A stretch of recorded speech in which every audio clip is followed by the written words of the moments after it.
Here's the result of the American election. I won. No, you didn't. See you in court. The lawyers are already at work.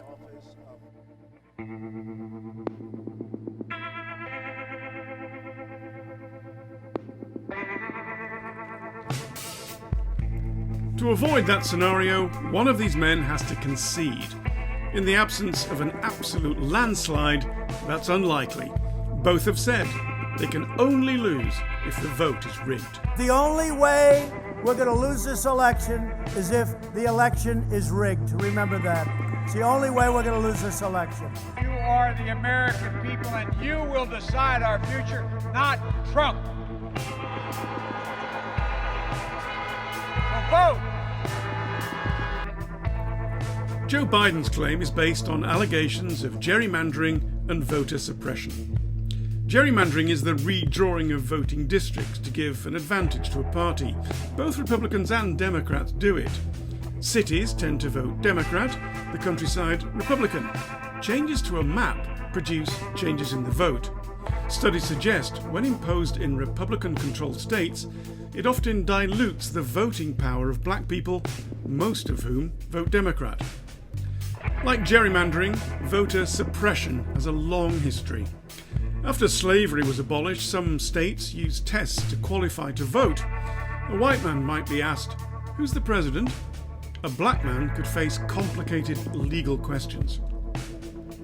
Critics of today's system say laws remain discriminatory. For example, 9 states require government ID cards to vote in person.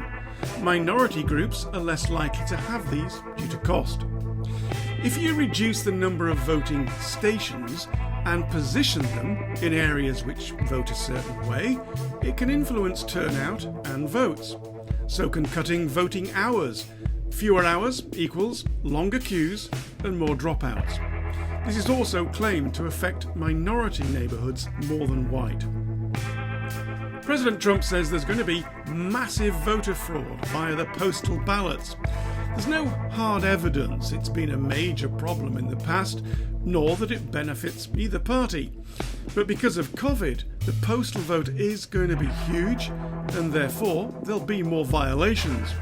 Trump's opponents fear he's trying to shrink turnout by forcing people to vote in person during the pandemic.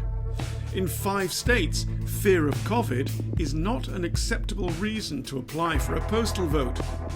He's certainly laying the ground for a legal challenge to the postal vote. It's easily done. A lawyer notices you've shortened your name on the ballot, which is illegal, and you present it to a court.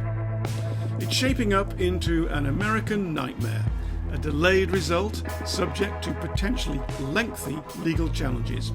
What if Trump and Biden both show up in Washington in January to be inaugurated? After the 2000 election, Al Gore challenged George Bush's victory in the courts, but then conceded, quote, "for the sake of our unity as a people."